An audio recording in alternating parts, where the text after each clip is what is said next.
Alors, le libéralisme. Je le classe ici parmi les doctrines. Alors, ça fera pas forcément plaisir. Je vois pas trop ce que ça peut être d'autre qu'une doctrine, ce libéralisme, que je place d'une manière, donc, comme toujours, dialectique, entre ce qu'on appellera l'activisme, mais enfin, qu'on pourrait appeler d'une manière générique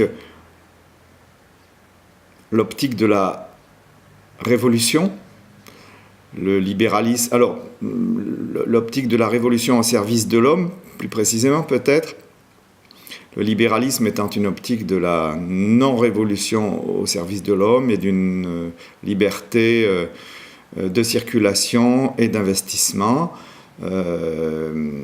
qui n'est pas du tout certaine d'avoir la capacité de penser la liberté en son fort intérieur, comme elle peut aussi fonctionner dans le psychisme individuel. Le libéralisme, commence peut-être en France au début du XIXe siècle avec cette histoire des doctrinaires, cette ambiance de prise de pouvoir généralisée par la bourgeoisie. Elle a commencé bien auparavant en Angleterre et probablement outre-Atlantique par la grande histoire du libéralisme, avec même ce que ces idéaux peuvent comporter de, entre guillemets, socialistes. On peut rester quand même sceptique à cet endroit d'une manière générale. Donc, puissance de l'argent. Le libéralisme est le lieu depuis lequel nous parlons, puisque nous y baignons, et c'est à l'intérieur de cette machinerie que j'essaye d'opérer un petit peu la mienne, qui se veut une machinerie critique, mais sans doute permise, supportée, certainement pas autorisée, mais consentie par ce système libéral, républicain, un peu bizarre, dans lequel nous nous trouvons un peu englués. Alors, je la présente donc comme un dogme, ce qui lui fera pas plaisir. J'ai fait une petite réflexion là sur le concept de l'argent sans phrase chez Marx. Alors, je pense que ça peut même aller dans le libéralisme avec une sorte de conception à l'opposé des idéaux marxistes, une conception de la liberté sans phrase, c'est-à-dire que le libéralisme, on a le droit d'être libre, enfin on peut être libre à condition de se soumettre bien sûr à une contrainte d'ambiance économique.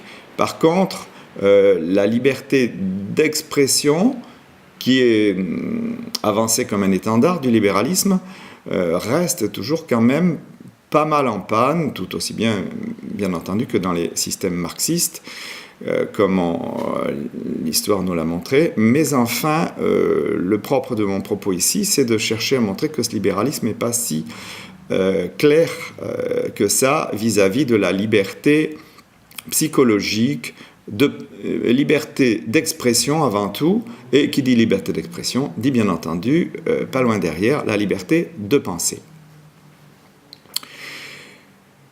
Valeur donc des phrases plus ou moins faciles ou difficiles à admettre, d'un côté comme de l'autre, au fond, pour ce libéralisme tout en haut, du côté de l'utopie, du côté de l'idéalité, partie nord du tableau, partie supérieure du tableau, à ne certainement pas entendre comme partie dominante ou plus importante que les autres. Toutes les parties du tableau, je le rappelle, sont vitales pour l'être psychique ou pour l'être politique. On ne peut pas fonctionner sans ces rapports dialectiques entre ces opposés, ces parties latérales, ces façons de jouxter à chaque fois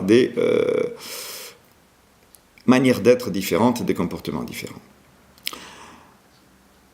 Il est intéressant, au fond, de réfléchir à cette question de l'utilitarisme, bien entendu, puisqu'il est on pourrait dire, à la naissance du libéralisme, en tant que pensée plus générale, en tant que philosophie plus large. Utilité, bien sûr, de la monnaie.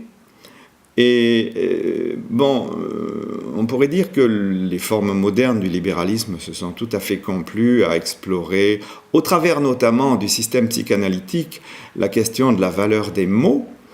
C'est d'autant plus surprenant d'ailleurs, ou d'autant plus non surprenant, que la psychanalyse a très rapidement rabattu cette valeur des mots sur la valeur de la séance, ou la valeur du psychanalyste, ou la valeur de l'opération en soi.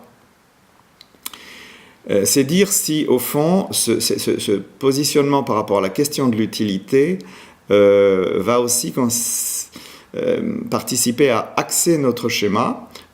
On peut voir effectivement donc un axe vertical, dans une certaine mesure utilitaire dans le monde libéral, bien entendu, par essence et par histoire, utilitaire aussi tout en bas dans le monde du matérialisme dialectique, qui est aussi une façon de mettre les machines au service des travailleurs au départ, et puis ensuite des apparatchiks très rapidement. Voilà, par opposition peut-être à l'axe horizontal, qui lui concernera bien davantage ce qu'on pourrait appeler les effets de mots, les effets de sens, les effets de parole. Merci.